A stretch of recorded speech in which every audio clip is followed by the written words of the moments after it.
Hi everyone. So we're going to be looking at the Russian Revolution. And our main learning outcome is going to be trying to understand this question. When we started talking about communism, we talked about how it was a way to try and protect the workers and to make sure that there's more democracy for people. But when we think about communism today, communism is really an authoritarian dictatorship. And so our question that we're going to try and answer is, well, how does it go from trying to spread democracy, trying to make things better for people, to being an authoritarian dictatorship that we know in China, North Korea, and Russia? And there's one person we can blame for this, as you'll see. Okay, so I want to start off with a brief history of Russia. We can spend a whole semester just talking about Russia, and I'm going to give you kind of the briefest overview.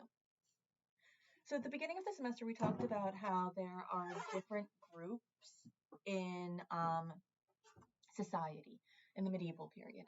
So, society is very much a caste system. We have those who work, those who pray, and those who fight.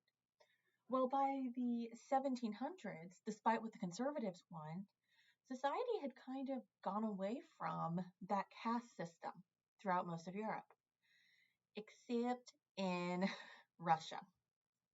Russia largely maintains that caste system, but it's a little bit more, um, it's not as three tiered so much as it is two tiered. You have the landed elite, and then you have the serfs. So the serfs are people who are bound to the land. So I want to emphasize this. They are bound to the land. They are not owned by the person who owns the land. So if I sell the land, I can't take a serf with me. Whoever I sell the land to is now in charge of the serfs. So the serfs are basically farmers and other laborers who are born on the land, they live on the land, they work the land, they die on the land. They cannot leave the land they're bound to. So imagine never being able to leave Ada for your life. And that's how it's been for generations before you and how it will be for generations after you. These are workers and they live on that land. Whoever owns that land is in charge of them, but they are linked to that land. So the person who's in charge of them can move about and can change. So to be a serf was kind of a bad thing because you basically are just working sun up to sundown on the land. They are able to develop a culture that goes along with it, and this is Russian peasant culture, is the phrase people use.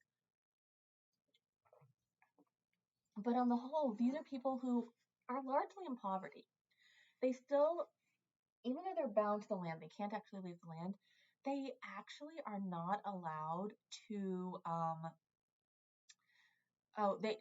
they have to actually pay taxes to the people who own the land. And so they're always in this cycle of debt over and over because they're kind of told, like the people who we talked about with the workhouses in the 1800s, that, okay, well, we're letting you work the land. Well, now you owe us for that. You owe us rent, you owe us for supplies, etc. Similar to the workhouses. And so these serfs are not able to leave the land. It's a really, really bad situation. Now, we have what's called the Emancipation of the Serfs in 1861, which will abolish serfdom, meaning you can go, you can leave. Yay, it's awesome. And people start moving into the towns because by 1861, most of Europe has industrialized. Russia is kind of way behind the rest of Europe in terms of industrialization. It's about 3 generations behind. And one of the reasons we have the emancipation of the serfs is because of the industrialization and because people want, the new factory owners want people to be able to work in the factories. Well, if you're a serf, you can't leave your land. Well, now with the emancipation of the serfs, you can. You can go and work in the factories. So serfdom ends in 1861, which is really, really late. It's been about 150 years since we have most ideas about our caste system in Europe. So those who work, those who pray, those who fight, that's been gone for about 150 years. Well, not so much in Russia. So this is pretty late. Now, Russia is a monarchy, meaning that it is ruled by a king. The term we use is the Tsar, and it could be spelled with a C, Z, or a T, S. Both of them are actually they're a form of the word Kaiser or a form of the word Caesar, going back to the Roman Empire. So Russia sees itself very much as an empire, but in reality, it is a monarchy. So the leader is um, the Tsar. Now, Russia has some interesting relations with Western Europe. Russia loves France, and this goes back to the 1600s, where Russia is kind of obsessed with France and wanting to be like France. So it's not so much that Russia wants the Enlightenment. No, Russia doesn't want that at this point. What Russia wants is to have French culture. So if you remember back to when I talked about Napoleon, Napoleon thought he was going to easily invade Russia because all the nobles speak French and they all wear French clothing. And so he thought, oh, this will be super simple for me. It doesn't work out. So Russia has this kind of obsession with France, but it often goes to war with France. It more often than not, goes to war with Prussia. So Prussia is the state, the German state that is kind of behind the unification of Germany. If you remember back to that, and so Russia and Prussia fight relatively frequently because of that. But what is interesting by the time of the Russian Revolution is the fact that Russia has closer ties to the West than ever before. And this is because of the cousins. So on the screen, there's an image of Kaiser Wilhelm, George V, and Tsar Nicholas II. They're all cousins. So their lineage goes back to Queen Victoria, who was the longest reigning monarch of England until Elizabeth II, who died a couple years ago.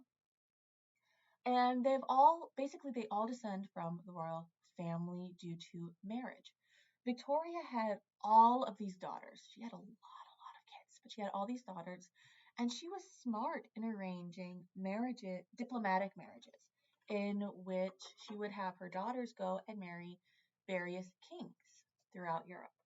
And so by the time we get to the 1900s, the kings of Germany, England, and Russia are all actually related to each other because of this marriage from Victoria. So, because of the fact that the Tsar of Russia is related to the King of Germany and the King of England, there's a little bit of distrust from the serfs. The serfs see themselves very much as Russians, and they see themselves as, kind of the key aspect of Russian culture, compared to the king who has this link to the West. And people are like, well, are you, like, we know you're not a foreign ruler. We know that you have Russian blood in you. But, like, we just don't trust you. And people will argue, similar to how they argue today, actually, that because the Tsar of Russia has these links to the West, that he's more interested in the values of the West and he's more interested in promoting Western ideas and making these kind of a backdoor, um, what's the term I want to use? These kind of backdoor deals with the West that will disenfranchise the Russians. And so people don't fully trust the Tsar at this point because of the fact that he's very much tied with the monarchies of Germany and England. Okay, so moving on to reform. So life in Russia under the Tsar isn't the best by any stretch of the imagination. If you think back to earlier in this semester when we talked about absolutism, l'état est moi, the idea that what the king says goes, or the values of the king are the values of the state, that's what Russia's actually doing. That going back to the 1600s, the Russian czars have embraced absolutism, this idea of, well, my way or the highway, and there isn't really any voice. But as we've been seeing through the semester throughout most of Europe, people are rejecting absolutism. They're like, no, this is not a good idea. And so they've been demanding more and more and more the right to have a voice in government. They're demanding Enlightenment ideals. Now, the origins of this kind of start after, well, they don't just kind of, they definitely start after the emancipation of the serfs in the 1860s. And they kind of formulate and come together in the 1880s because of the rise of Russians working in the factory systems, because this is a big deal. People are coming together. If you think about the revolutions of 1848, going back to then, we talked a lot about how, well, the reason we have revolutions, they failed, but we have revolutions in 1848 is because people are in close proximity. And then we have all this new technology, such as trains and newspapers. Well, that's 1848 through most of Europe, but not in Russia. That won't be a thing until the 1880s. And in the 1880s, people have access to that technology. We have more and more people living in the cities, and they start to spread the ideas of the Enlightenment. They start to say, wait a minute, we deserve a representative democracy. This is a good thing, don't you think? Um, it's a big deal. So in the 1880s, we see the rise of what are called the Soviets. Before you think you know what the Soviets are, wait a minute. The Soviets were local governments. These were councils. So think about how Ada has a town council. That's what the Soviets were. That's all it was, councils. And these were people who came together who said, we deserve a right to be in government and we deserve the right to govern ourselves. So yeah, we'll have the national government, the czar. But in terms of what's going on at home, like, we deserve the right to make our own laws for our town. That's what the Soviets were. They were town councils. Most of the Soviets had never heard of Marx and Engels. They'd never heard of communism. They'd never heard of socialism. But what they were annoyed about and what they were angry about was the fact that they kept petitioning the Tsar, and they were very polite with this.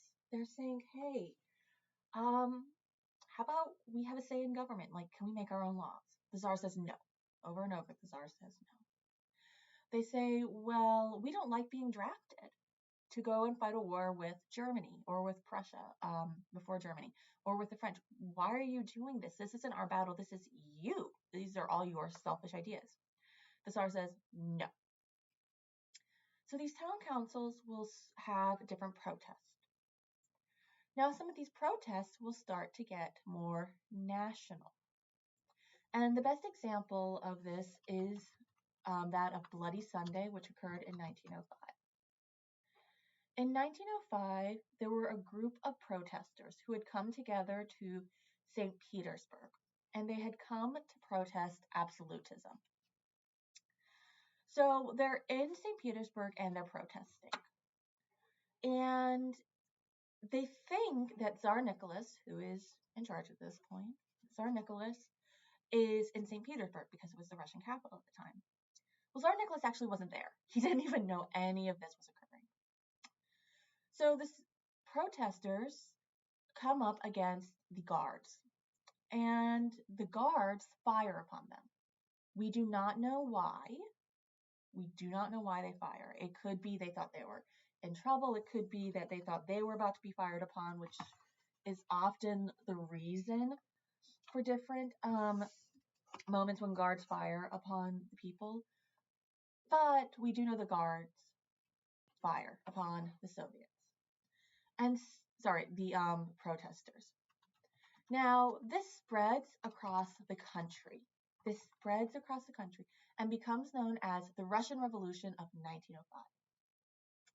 Everyone blames the Tsar for what's going on. They say the Tsar ordered them to fire upon us. Reality was Tsar Nicholas had no clue any of this was happening, legitly. But because of the newspapers, because of the trains, which spread information, people start rising up. And this is when the Soviets, these town councils, start saying, yeah, let's rise up. So there are going to be peasant revolts. There are going to be mass strikes because people are saying, well, why am I working for why am I working in the factory? Why am I working in the mines? I'm going to go on strike. And they're trying to disrupt the economy. You're actually going to see members of the military revolting and trying to leave the military. They're going to And they're going to say, well, why am I doing this? The Tsar doesn't care about us. He doesn't.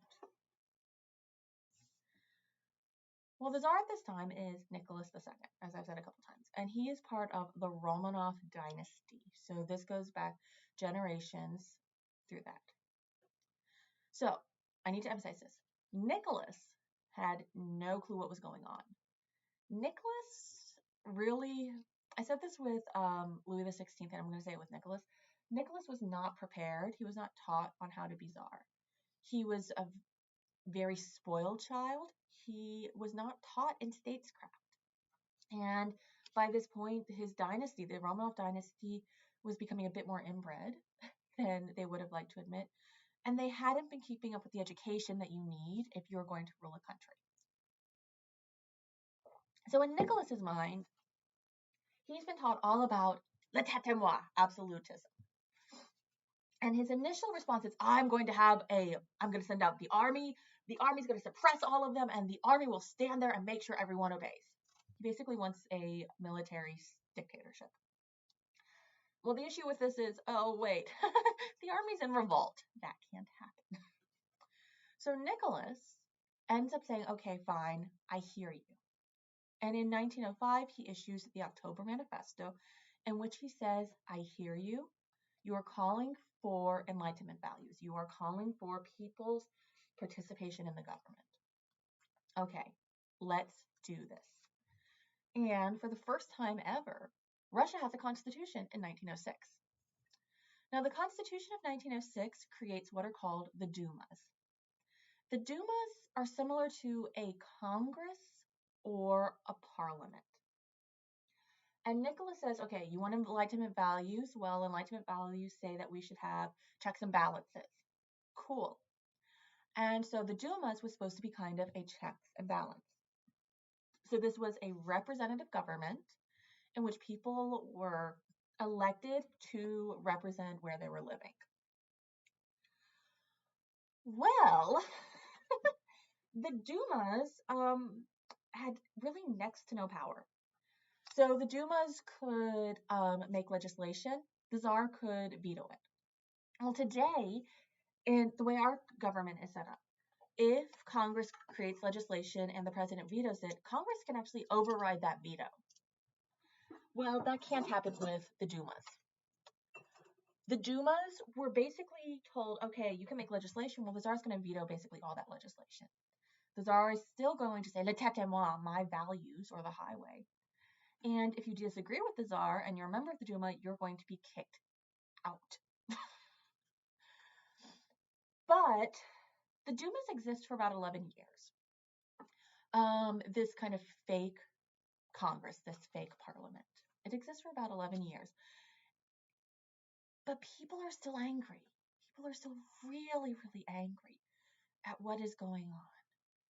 People are saying, yeah, we know the Dumas are fake. Everyone knows the Dumas are fake. We're not stupid, Tsar Nicholas. And there's a lot of tension right under the surface. Well, that tension reaches the boiling point with World War I. During World War I, as with World War II, Russia allies itself with Britain and France against Germany and the United States. Well, technically not the United States because the United States comes in as Russia leaves, but it would have been allied with the United States. Anyway, well, World War I has a massive death toll for the Russians. It's bad. That for every one German killed or every one Frenchman killed in the trenches, there's going to be about 10 to 20 Russians killed. It's bad. And we start to see throughout World War I more uprisings throughout Russia. More uprisings over and over and over throughout Russia. And finally, the uprisings are so bad that Tsar Nicholas abdicates in 1917. And he's aware there's a revolution going on, and he actually begs for sanctuary. He goes to the British family, and they're related. He's related to the British family. And he says, guys, please let me come to your country. I don't think I'm going to survive. And the British family says no. And this is kind of interesting because the British family then hid this information. They hid this information that the Tsar begged for sanctuary, and then they said no, and well, the Tsar and his family died. Spoiler alert. And so the British family hides this information because they don't want to be seen as a bad person for not letting the Tsar in. But he knew what was coming. He knew he was probably going to be killed in this. And he is. A year later, in 1918, Tsar Nicholas and his family were taken from, they're under house arrest, they're taken downstairs, and they're just all slaughtered across the board. And for those of you who are interested in the myth of Anastasia, this woman who, Tsar Nicholas's one daughter, who people kept saying, was able to survive. No, I'm sorry, she was not able to survive. They found the remains of everybody. But that's another story. Okay. Moving on. So, basically, my brain turned off for a second. Okay. So basically, the abdication of Nicholas, when he's like, I'm no longer doing anything, leads to the beginning of the Russian Revolution, even though you can argue it goes much, much further back. And the revolution goes on for quite a while. Some people will argue it goes on until 1924, but we'll see about that. Now, I want to quickly talk about women in the revolution before we go on to the important bit, or equally important bit. The revolution has often been seen through the eyes of some of the leaders, like Lenin, like Trotsky, who I'll talk about more. But women were kind of instrumental to the Russian Revolution. So Lenin says in 1920 that, quote, women workers acted splendidly throughout the revolution. Without them, we would not have been victorious. Women were a major part of the revolution going back to the 1880s, where they start talking about communism and they actively start publishing things about communism. So, for example, there's going to be this one, magazine. And you can see an image from this magazine was published by women to try and say, well, the Tsar's not the best. Let's, we need to have a better type of government, and we need to have a representative government. Remember, because communism is supposed to be democratic. By the 1920s, these magazines will be more about spreading Leninist propaganda, but women were very key. They were at the front lines, they're publishing propaganda, trying to get people involved with communism. Now, one of the reasons women want to do this is because they want the right to vote. That is a big deal. They want the right to vote, and they think communism is going to give it to them, which it actually does. Okay, but moving on. Communism, which becomes the dominating factor and the dominating political body in Russia, is not uniform in this period. Instead, if we go back to our timeline of the Russian Revolution, you're going to see right here, the Civil War ends in 1922. So once Tsar Nicholas abdicates, there are different people who say, yeah, we want to be in charge. Some of these will be nobles, but some of these will be Republican, as in they believe in the values of the Republic. So basically, they want the Enlightenment. But then you'll have several forms of communist. And the two groups of communists that come out are called the Bolsheviks and the Trotskys. So the Bolsheviks actually developed pretty early on. We go back to our timeline, they developed in 1903. And initially they believe in Marx and Engels. And so they say, well, Marx and Engels say that we should have rights. They say, Marx and Engels say we should have democracy. That's what they believe early on. But then the leader who comes up through the Bolsheviks is Lenin. And at that point, the Bolsheviks are going to abandon the values of Marx and Engels, i.e., that there should be democracy and it should be about the workers. Under Lenin, and Bolshevikism should actually be called Leninism, The Bolsheviks are going to argue that there should be a strong central government that rules everybody. They're going to say, well, in order for this central government to work, we need one person in charge. Wait, what? Marx and Engels say that we should have a democracy, which means everyone is involved in every part of government. What? Well, what Lenin argues and the Bolsheviks come to believe is that one person in charge will make everything right. They'll fix everything. And then, when it's time, when everything is fixed, he will step down and there will be democracy. Well, that never happens. So, Leninism, and I argue we really should call Bolsheviks Leninism, are going to start off with the values of Marx and Engels, i.e., a democracy for the people and protecting the workers, comes to say one person should be in charge to fix everything. And that's what leads to communism being an authoritarian dictatorship, which is what it still is. So the Bolsheviks were one group. The other group of communists were led by Leon Trotsky, and they're called Trotskyites or Trotskys, or Trotskyism. You can pick any name for those. Now, Leon Trotsky is going to actually going to try and follow what Marx and Engels said. So Lenin messes this all up, but Leon Trotsky says, no, let's go back to what Marx and Engels said. And so he promotes mass democracy. He says we should focus on the workers. Now, Trotsky is also going to argue that rather than having a strong government, we should go back to the Enlightenment ideals and have a small government. So if you remember back to the Enlightenment says government should be small because that is the only way for people to have rights. That if the government expands, people don't have inalienable rights anymore. And that's what Trotsky's saying. So he's saying there should be a decentralized government and a small government. The opposite of what the Leninists are saying, the Bolsheviks are saying. So the Leninists and the Trotskyites are going to actually physically be fighting each other, but they're also going to be fighting with each other for the hearts and minds, shall we say, of the Russians.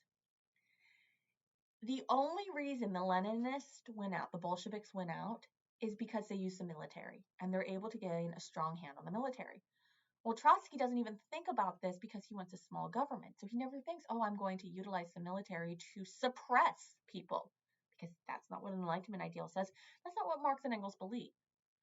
But the Leninists, the Bolsheviks, will do that. And that's why they win, because they will harness the government. So I keep talking about Lenin. Cool. Tell me more, Dr. Davis, about Vladimir Lenin. So Lenin is kind of this big person in the Russian Revolution because he becomes the dictator after Tsar Nicholas. Lenin, if you look at Lenin's history, it makes no sense that he became a ruler, that he became the dictator of Russia. It makes no sense. He came from a middle-class background. His father was actually a school teacher, and his father ended up being fired for some reason. We're not fully sure. So we're not completely sure what was going on. What seems to be, though, the defining moment for Lenin is when his older brother dies. His older brother dies because he was protesting the Tsar, and he's killed in a clash between people fighting and of the Imperial Guard, of the soldiers fighting with those who are protesting. Now, this is not in 1905. This comes much earlier on when Lenin is still a late teen, early 20-something person. And that seems to be the defining moment for Lenin, because his brother's death. Lenin will start to look at communism. And as early as 1902, he is going to write a book that argues for communism to come. And this book is called What is to be Done. Well, Lenin will become a member of the Bolshevik Party, as I mentioned before. Now, at this point, there were two political parties in the early 1900s. The other political party was the Mensheviks, and the Mensheviks will basically be taken over by the Bolsheviks. But whereas Lenin's gaining control with the Bolsheviks, the Mensheviks will initially protest, and then they'll be dissolved in 1921, and we see the Trotskyites. So Lenin starts thinking about these ideas, and he starts saying, okay, what needs to be done? Well, Lenin's views by most communists are too radical. This idea that one person should be in charge. That's too radical. Lenin is actually banned from Russia several times. During World War I, he actually is banned and he writes about World War I from abroad. Now, when Nicholas abdicates, Lenin actually isn't even a part of that. That is another group of people. Lenin rushes back to Russia and he says, you know what? I'm in charge. Here's what's going to happen. And he leads the Bolsheviks to be the leaders using military power. So Lenin wasn't actually a part of the overthrow of the Tsar, but he's kind of smart. And in 1917, he issues this call to arms in which he tries to get a full revolution. I want you to pause this video and just read through here quickly. Okay, so what is Lenin saying? He's saying, guys, this is our one chance. This is our quote-unquote salvation. Salvation from Petrograd, salvation from famine. Transfer of land to the peasants that depend upon them. The government is tottering. It must be given the death blow at all costs. He's saying, guys, this is the only chance we have to make things better. But does he? Well, let's go back to what Marx and Engels say versus what actually happens in Russia. Marx and Engels say that communism, this idea would only work in a fully industrialized economy. So Russia has factories, but it doesn't actually have, it has not caught up to Western Europe.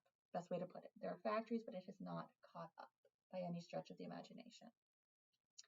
If Lenin had gone to Marx and Engels and said, hey, I'm going to bring up your ideas, they would have been like, no. Marx and Engels also want a democracy for all. And what Lenin instills is a dictatorship, an authoritarian dictatorship. Now, Lenin dies in 1924. He dies of probably cancer. And the Communist Party, the Bolsheviks, the Leninists, whatever you want to call them, are going to be thrown into chaos. Well, the question becomes, what should happen from here?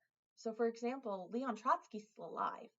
And, well, maybe he'll come into power because not everyone's comfortable with this dictatorship that's going on. Other followers of Lenin are going to claim, well, I should be in charge. No, I should be in charge. No, I should be in charge. But the person who rises to power is Stalin, Joseph Stalin. Stalin, kind of like Lenin, it's surprising that he became a dictator. I guess is the best way to put it. Stalin was not the brightest grape in the bunch, is the best way to say it. So Lenin, I hope I said earlier, his father's a school teacher. So he comes from this background that really values in education. Stalin, not so much. Stalin isn't as familiar with the works of Marx and Engels. He isn't as familiar with the theoretical underpinnings of communism. What he is good at, though, is Stalin is good at going up to people and becoming indispensable to them. And so that's actually what Stalin does with Lenin. He becomes one of Lenin's lieutenants and he's like, come on, like I will do everything for you. You're awesome. At least that's what Stalin says. Stalin is also brilliant at rewriting history. So there's some evidence to suggest that Lenin was really uncomfortable with Stalin because he saw him as kind of jumping on the bandwagon, doing anything he could for personal power and personal glory. Whereas Lenin's like, I don't think I might trust him. At least that's what some people said.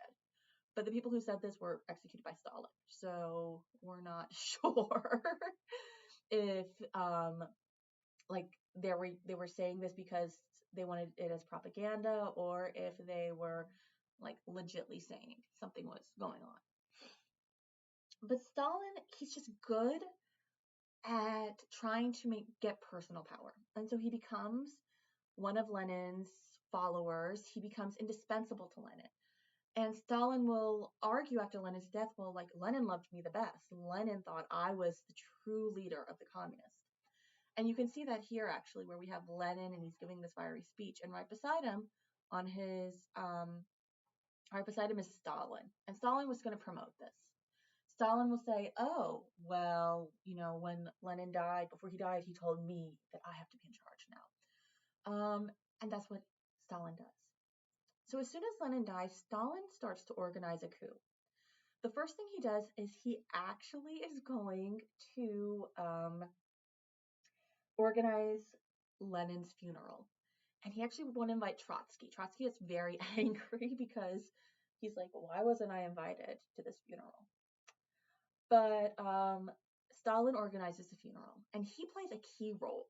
And this is really symbolic because he's saying, I am Lenin's chosen one. I am the one Lenin loved the best. So he's pushing and pushing for this. And so Stalin then starts saying, he starts saying, well, Lenin would have wanted this.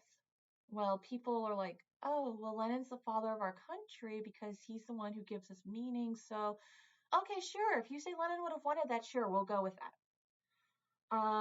He says, so Stalin starts saying, I'm doing this because Lenin would have wanted this.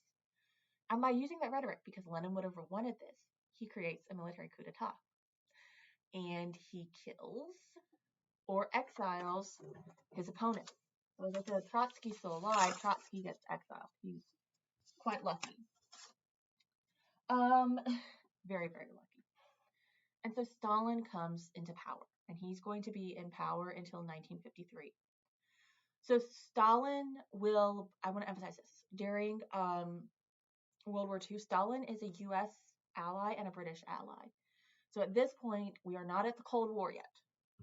He is still allying himself with the West. The division in which Russia sets itself off will not happen until after the Cold War. At first, there was a lot of interaction between Russia and the West under Stalin and Lenin. So what is life actually like under Stalin and Lenin through basically the beginning of the Cold War? Well, on the slide, you'll notice that I have this list of suppression. Suppression of the press, religion, free speech, assembly. These should sound familiar. These are First Amendment rights. These are inalienable rights that go back to the Enlightenment. So Lenin and Stalin start saying, guess what? Those Enlightenment ideals that some of y'all were interested in, those are gone. Nope, we're not doing those. Now, suppression of religion is a big one. Russia was very religious. They were Eastern Orthodox, which is a denomination of Christianity. So it's still Christian. And it develops parallel. So it develops at the same time as what we see the Catholic Church developing, but it never goes through the Protestant Reformation like the Catholic Church does. So most people in Russian are Russian Orthodox, and they're told, guess what? You can no longer be religious. They're told that if you want a religion, you need to adhere to the state, to the government. That should be your religion. And what we see are these leadership cults, which I'll talk about in a few weeks, that really develop, in which leaders like Lenin and Stalin are seen almost as religious figures. This is particularly true for both of them after they died. Their bodies were actually embalmed, and people make pilgrimages, they still do to this day, of going and seeing this preserved body. And remember, Lenin died over 100 years ago, and it is still being preserved that you can go see this. So life under Stalin and Lenin immediately begins with suppression, and it goes against Enlightenment values. I have to emphasize this though. Most communists, particularly the Trotskyites, would have been like, what the heck? This isn't what we signed up for, because they did believe in Enlightenment values, particularly Trotsky. So most people would have been terrified by the suppression. If you think back to the Lenin source, Lenin says, well, we need this revolution in order to have all of, so basically Marx and Engels can be right and people can have democracy and people can have land and stuff. Well, the poor don't really get anything. It kind of sucks. Instead, what we get is the creation of an oligarchy. An oligarchy is when a group of people, usually wealthy people, are in charge of the country. So basically, if you are friends with Lenin and Stalin, you get a lot of really cool stuff and you can make laws, what have you. If you're not friends with Lenin and Stalin, no power. So this is a small group of people in power, very much so. Even though it's an authoritarian dictatorship, they'll have their friends get good stuff.